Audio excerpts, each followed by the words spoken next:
Hi, everyone. Welcome.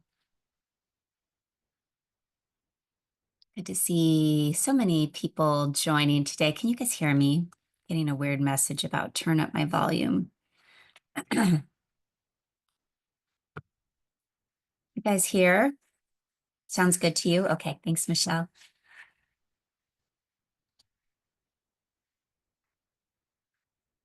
Yeah, so as we wait for people to join, welcome. Those of you who are new, love to have new names. I'm seeing a couple on here.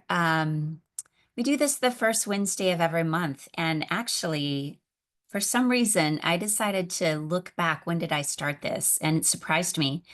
It's 3.5 years that I've been doing Wisdom Wednesdays. It started on February 2022, because I liked the numerology of 2222.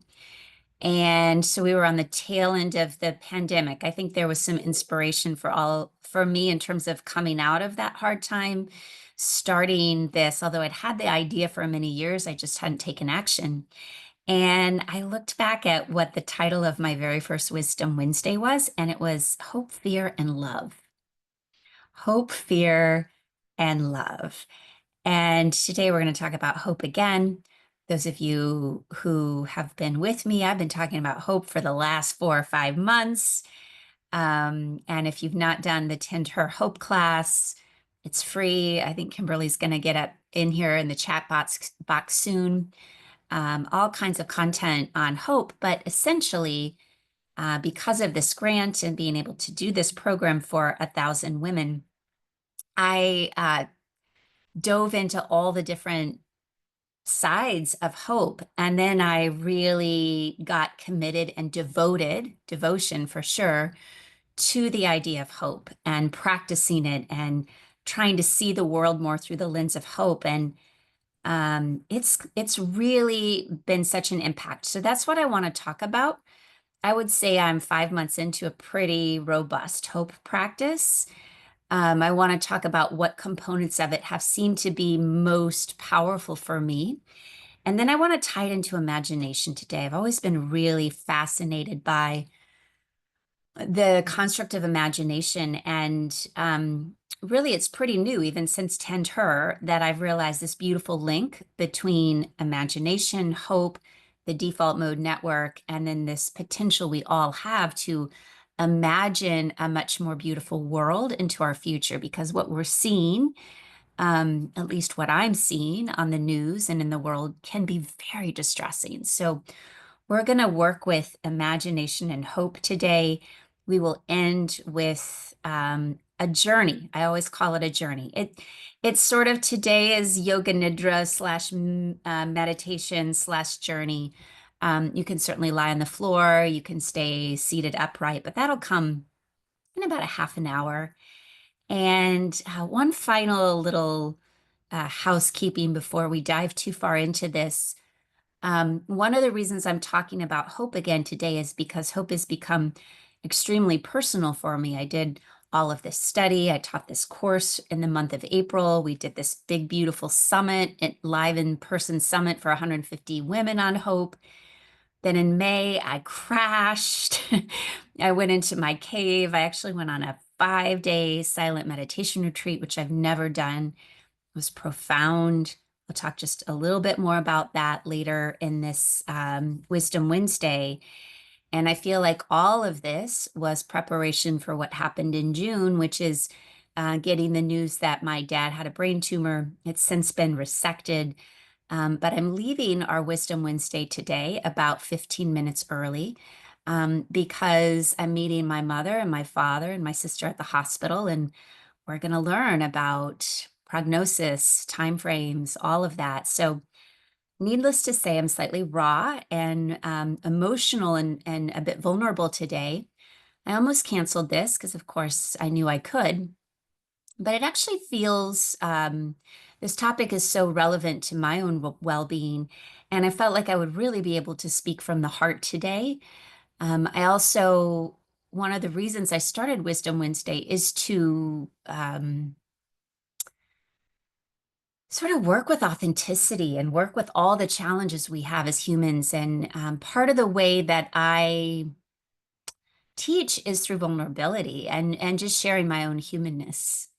I don't have things figured out. I'm a human alongside all of you, but I do think when we share and we open and we're real with each other, we move into some pretty phenomenal spaces. So I'm teaching about hope today. Not only hopefully you're going to all get something, but for myself as well as I go into what feels like a really big day. So Krista Tippet, love Krista Tippet. I'm going to talk more about her in a moment too. She says, what we practice, we become. And I think through my practice of hope in these last 6 months, I've become more hopeful. Now, I always thought of myself as a positive person, a person who tended to look for the good. But I realized that I wasn't as positive or as hopeful as I believed myself to be. There's been some cracks that I've observed as I have become more devoted to the practice of hope.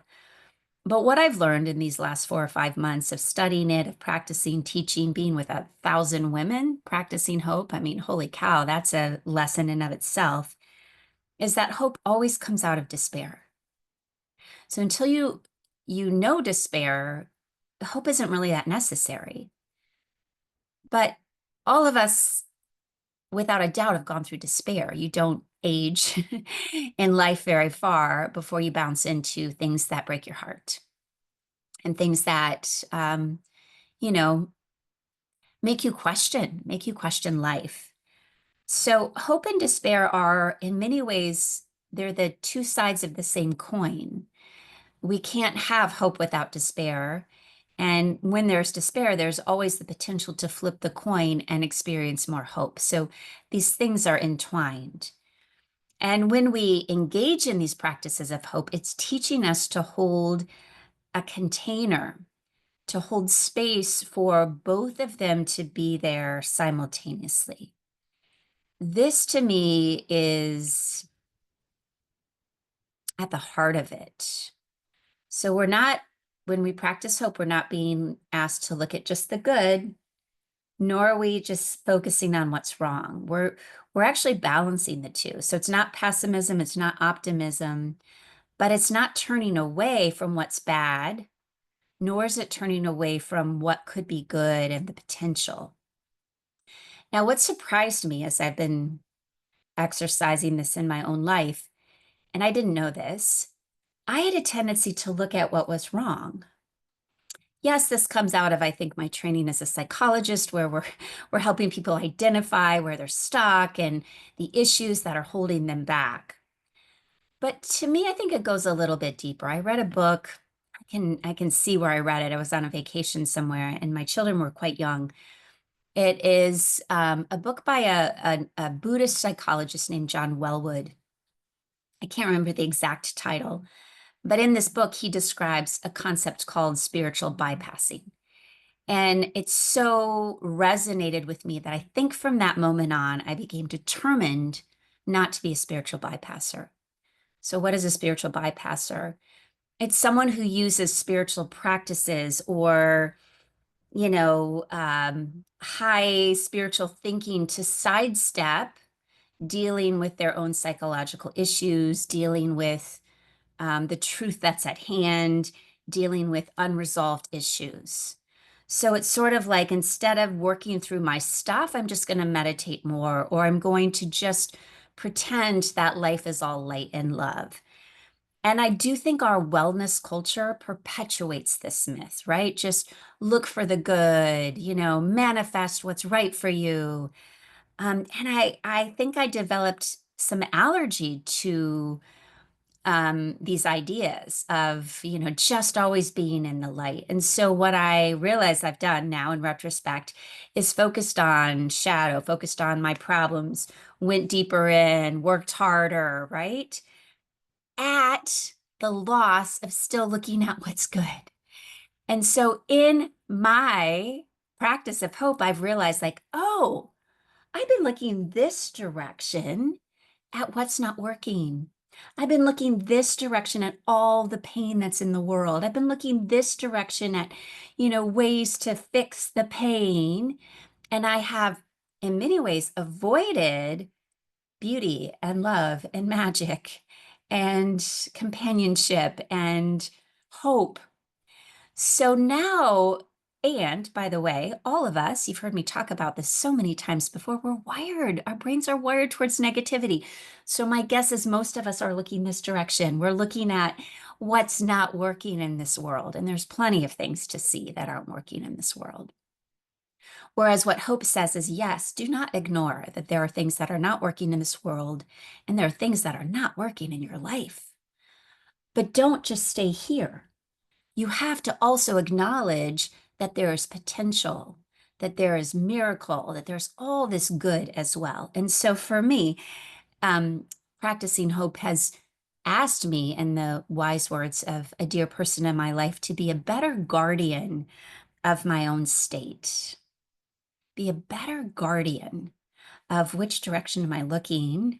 Am I giving equal sort of attention to both of these? And can I learn to stay in the middle? So this is what's been evolving for me through all these practices of hope. All right. I don't have very many slides today. I decided to forego all of the slides, but I have a couple that I want to share.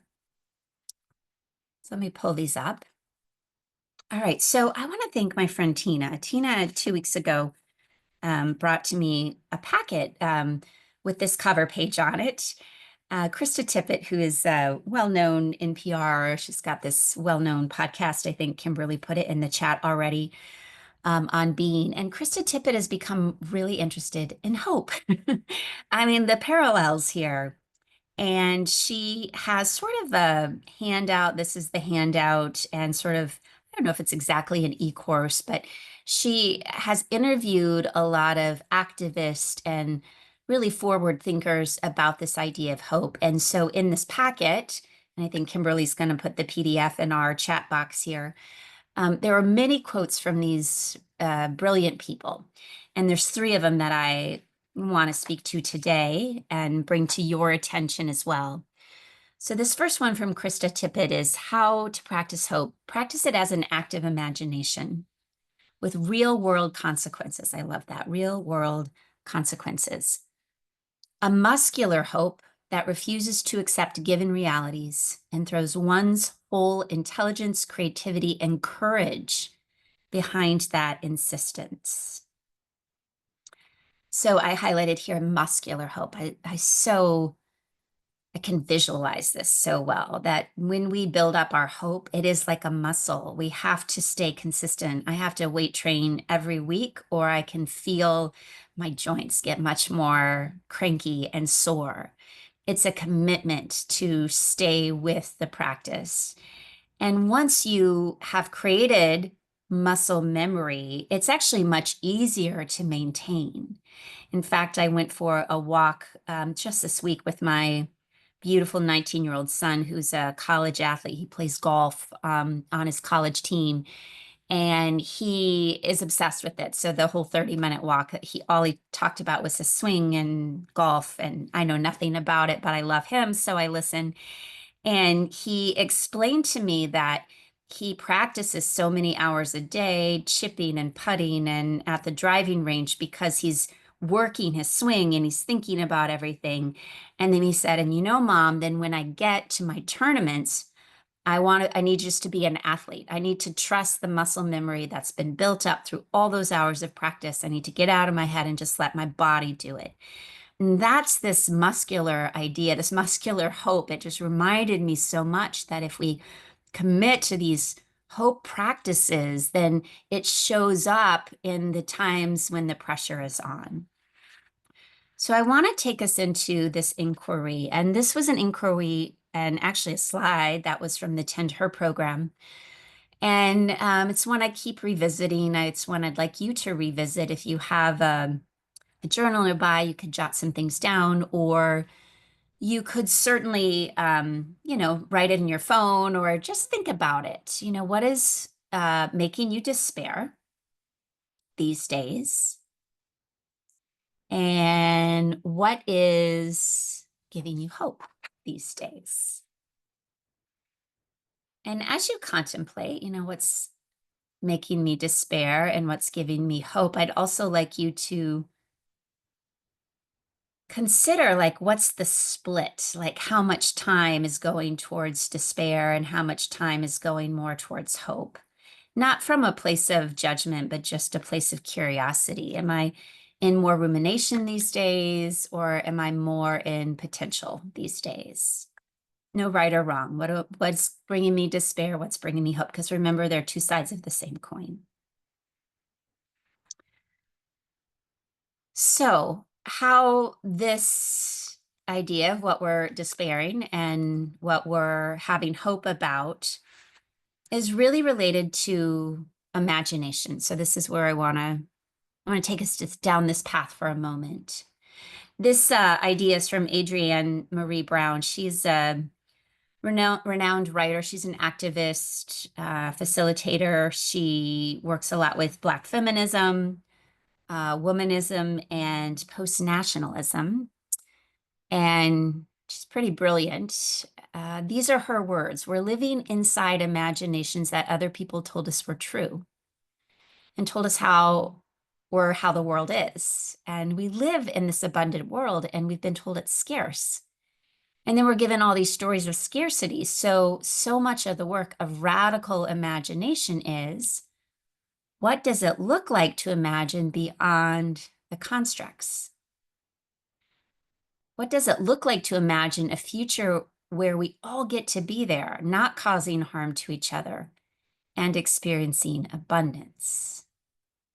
I mean, talk about radical imagination. What would it be like to not cause harm and instead each and every one of us experience abundance? So this has been a leading question for me. What does it look like to live outside of constructs? This is probably at the heart of the podcast that I do every week, 10 to Wild. Like, how do we get out of these boxes? How do we get out of these constructs? So how do we work with imagining, mentally envisioning life beyond these constructs that are potentially limiting us?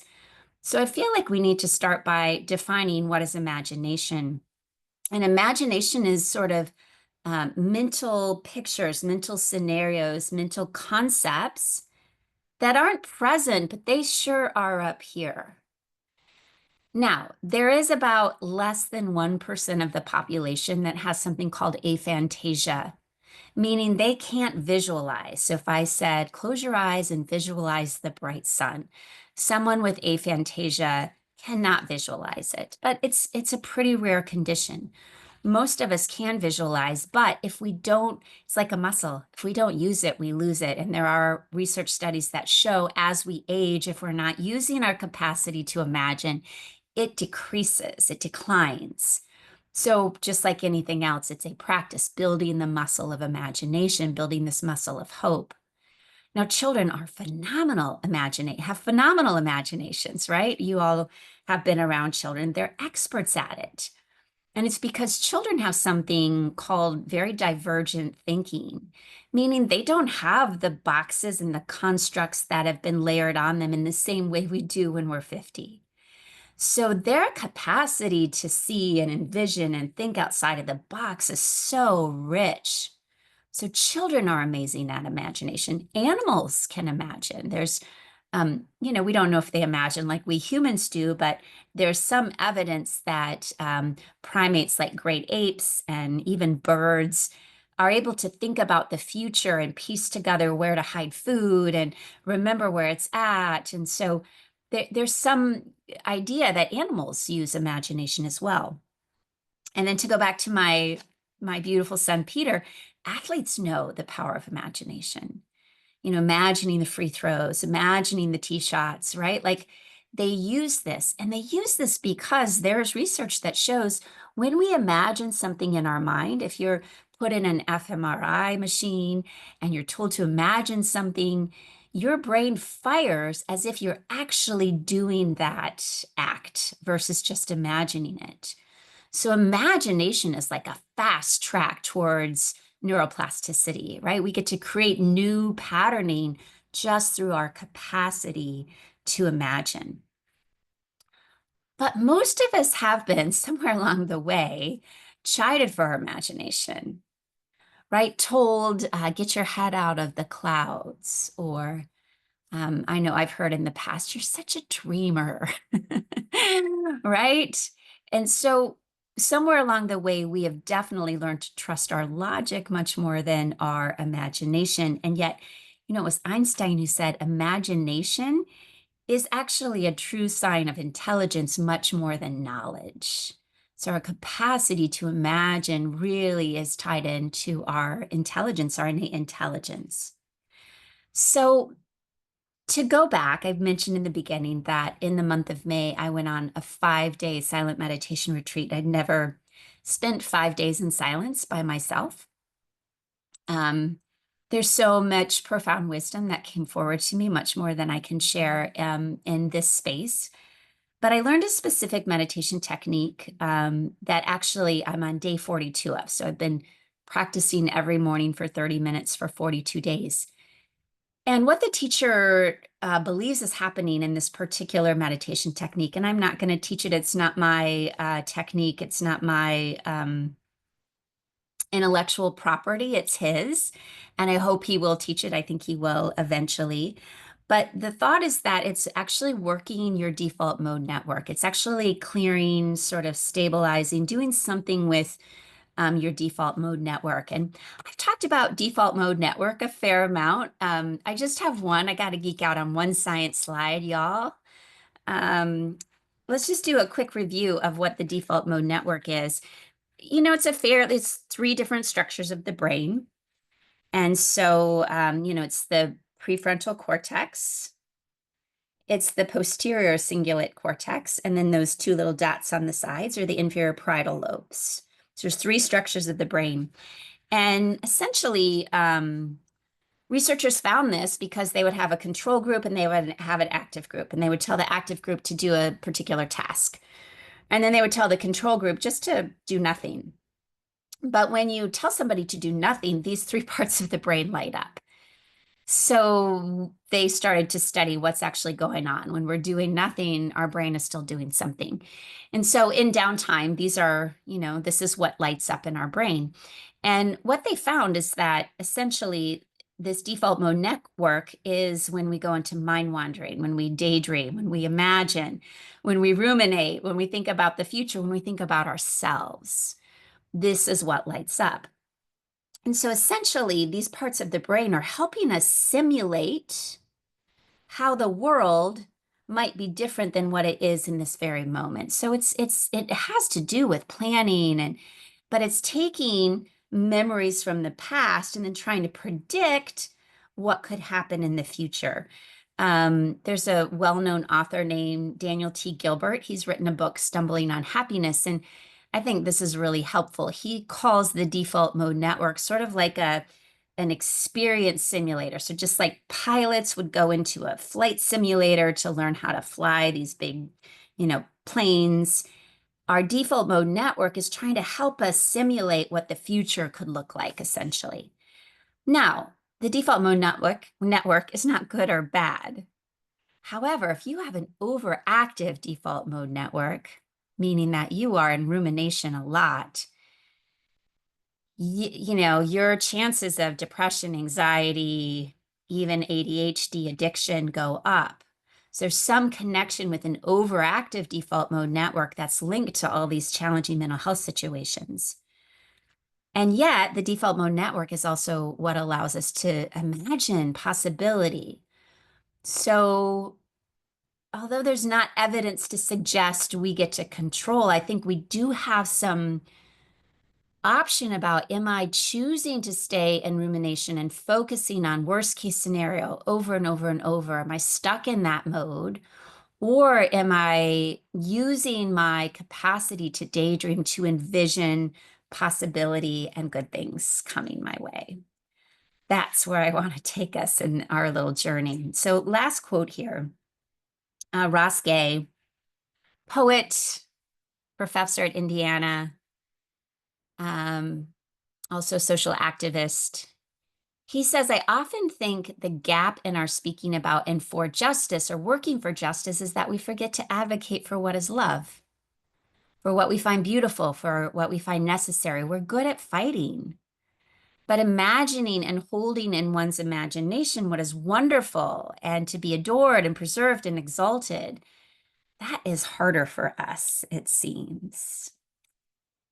And how many of us can relate to that, right? That sometimes joy um, is harder to experience. I think that's what I was trying to get at in the beginning. Whereas maybe joy is what helps us break out of some of these boxes. In fact, I think it was Michelle Cassandra Johnson that said that when we feel joy, it's like a slap in the face to those systems that want to oppress us or suppress us. So joy, I think it was Rebecca Solnit that said, joy is a fine act of insurrection. So we're going to do an imagination practice today where there's some joy, there's some imagination, there is some feeling into what collective healing might be like. So we're going to do this for about 20 minutes. And I'd like to, again, you can do this practice lying down. This is recorded. You can come back to it if you need to. You can do it sitting up. When this practice is done, so about quarter to the hour, I'm going to sneak out because I've got somewhere very important to go.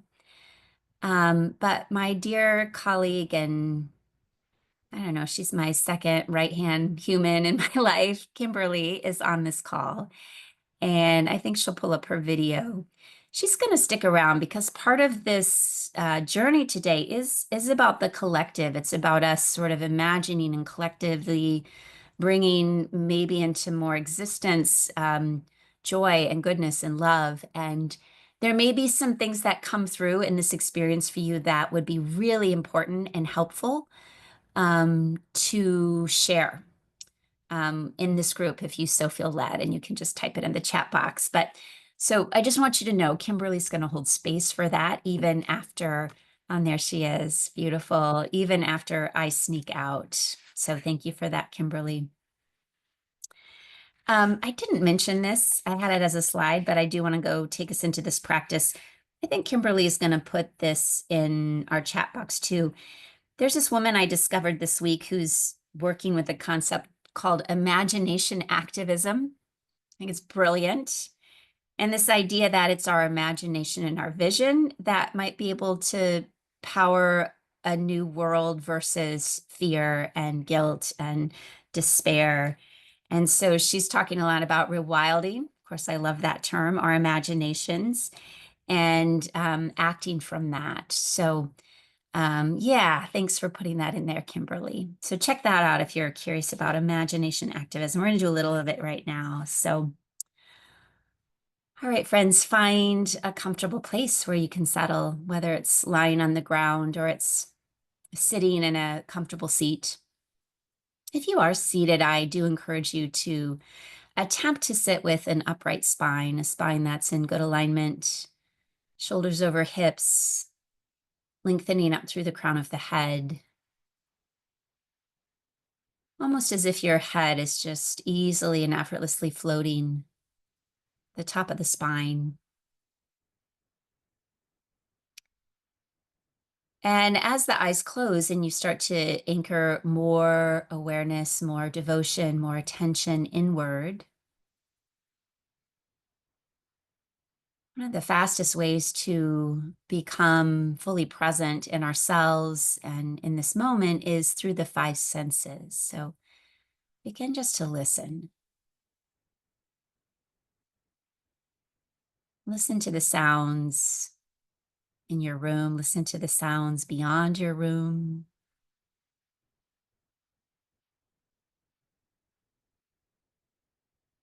Taste any taste in your mouth. Notice any particular smells around you.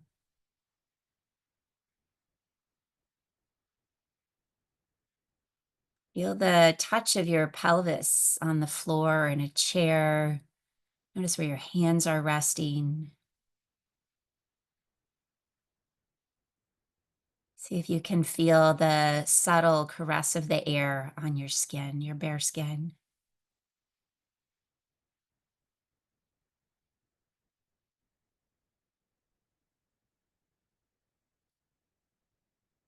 And visualize. Let yourself visualize, maybe without opening your eyes, where you're resting in the room.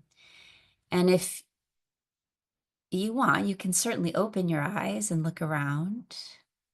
But see already if you can use the power of your visual cortex, your imagination, to see in your mind's eye where you are.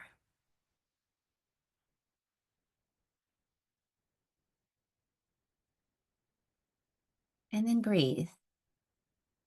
Find your breath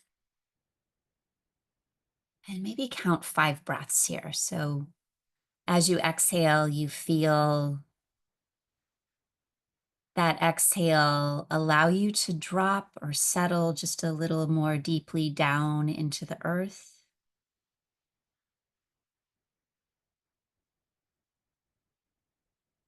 Noticing how every exhale is an invitation to soften and to open, and truly to realign yourself with who you are, with your wisdom, with your heart. So the exhales allow us to purify and release that which really is no longer useful to us.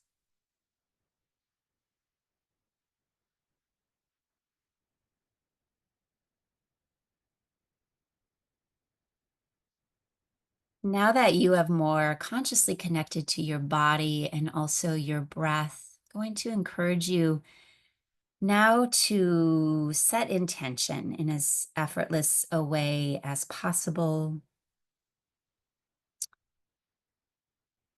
Where I'd like to take us today on this journey is creating some intention around your personal heart's desire and your dream or your vision or your imagination for collective healing.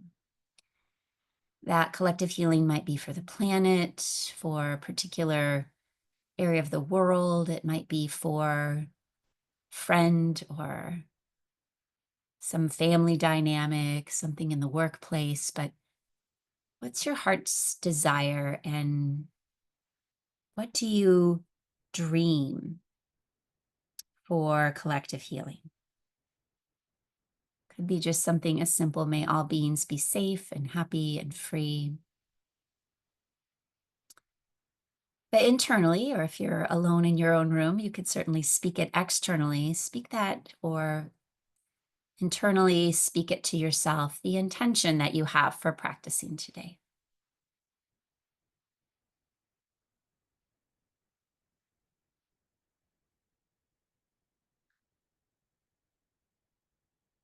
I'm going to take a brief moment to move some energy and awareness through the central channel of the body, starting at the crown of the head.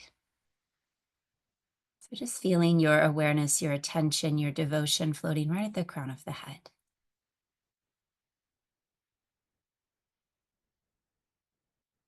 Take a breath in, and as you exhale, let that attention, that devotion, that awareness drop down to this space between your eyebrows.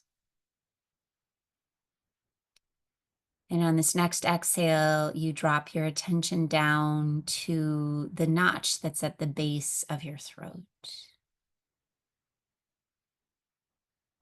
We continue down the central channel on this next exhale, your attention now right in the center of your heart. Exhaling awareness down to the navel center.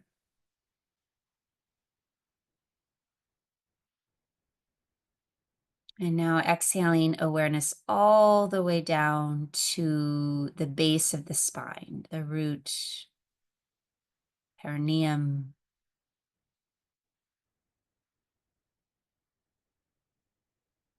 So connecting crown to root, root to crown, heaven to earth, earth to heaven.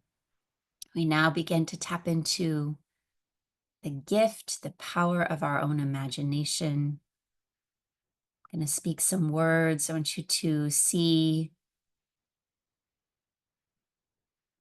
and allow images to just move across the screen of your mind. Imagining freedom,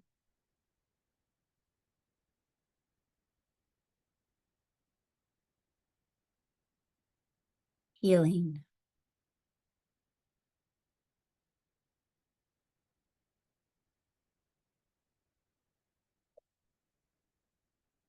sunlight,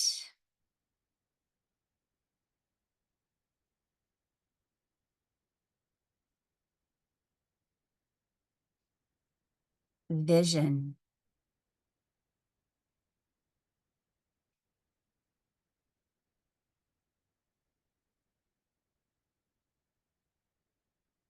eagle,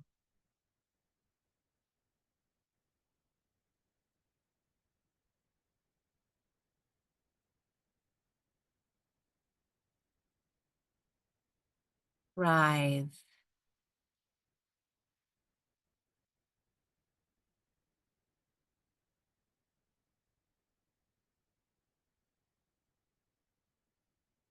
river,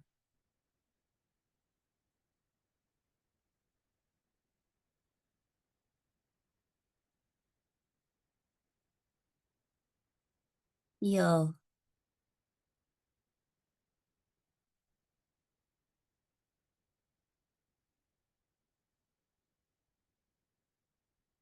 sunset,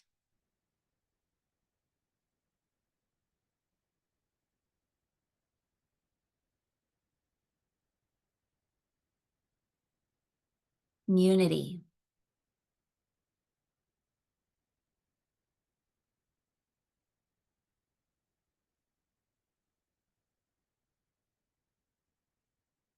oak tree.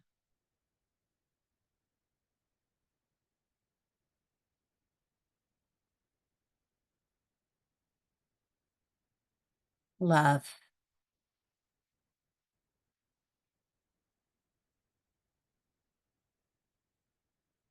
Now imagine yourself standing in a beautiful space, almost a sacred space. Could be indoors, could be outdoors. Just take in the setting of such a beautiful sacred space. And you're in the middle of this space and you are surrounded by extremely benevolent and loving beings.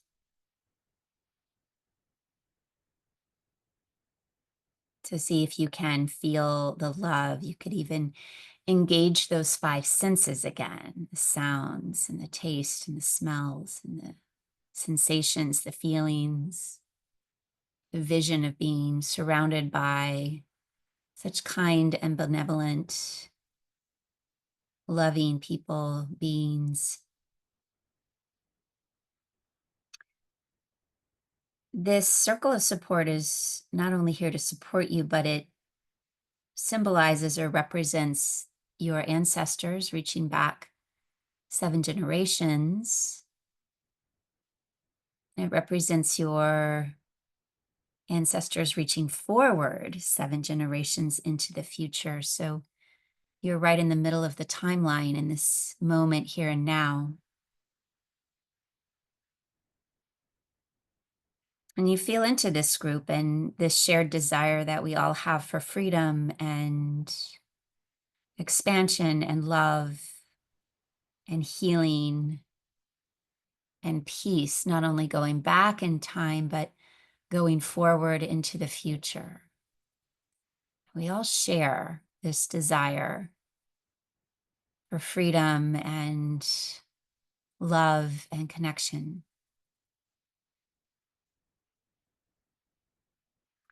And you truly are surrounded by this goodness.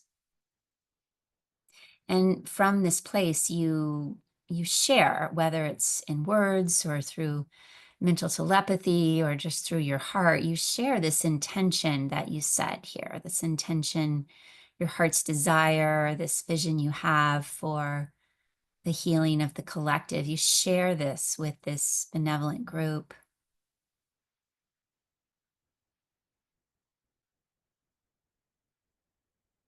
And then you ask and receive from them what you might need to know to bring this intention to fruition.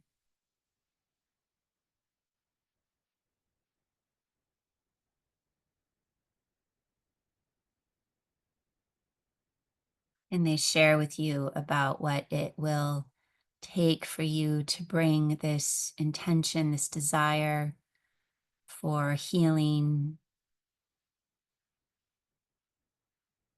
for this to be possible. What do you need to know?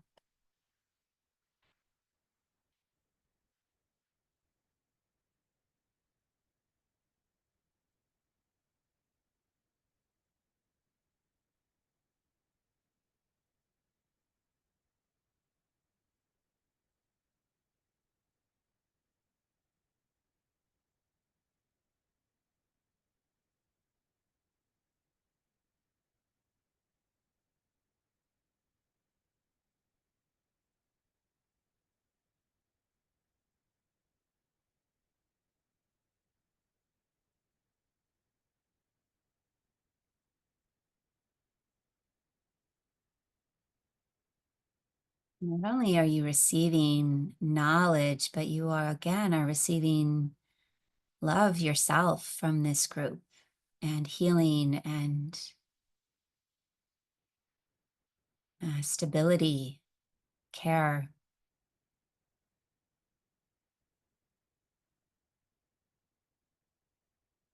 This group also wants to gift you an item that is symbolic of whatever wisdom they want to share with you. It could be an item from the natural world, feather, a stone, a crystal. It could be a man-made object, a book, picture, and just being open to receive whatever it is that will aid you in this intention of deeper collective healing for self, for the world, for perhaps your family.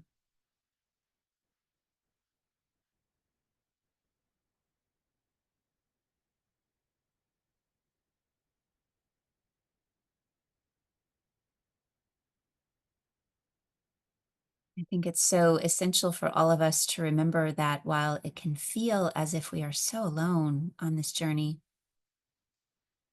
that there are deeply real unseen realms for us, realms of support and love and ideas and visions.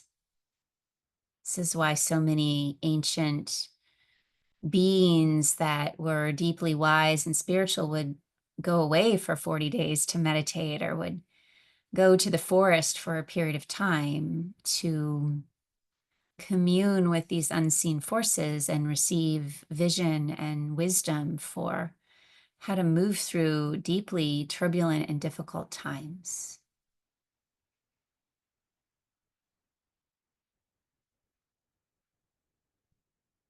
So though it may be hard to take 40 days off of work, know that even this short bit of work today is worth something. So as a way to begin to move back into your day, and just a expression of gratitude to your circle of support for any wisdom, any guidance, any clarity that may have come forth for you. And if nothing came forth, or your imagination was unclear, just trusting this process, that it's like a muscle. The more we work our capacity to vision and see and imagine, the more we are able to receive. So deep patience for our own process and wherever we are on this journey. So just notice how your body feels, notice how your heart feels. Maybe start to wiggle your fingers, wiggle your toes, allow yourself to awaken. If anything came through, as always, these things come through and then they leave if we don't write them down. So, take a moment to journal, take a moment to draw, take a moment to jot down words. And as always, because maybe you received some things that are as much a message for the collective as for you personally. We are a community. We are all interconnected. None of us is separate. So, if there's anything that you feel guided to leave, would love to hear it. Kimberly is going to manage the chat box. I'm going to leave my computer running so that I don't accidentally shut off the experience for everyone. Much love to all of you. Thank you for continuing to support and be present for this. Clearly share this with anyone you know who might benefit. And yeah, thanks for being here today.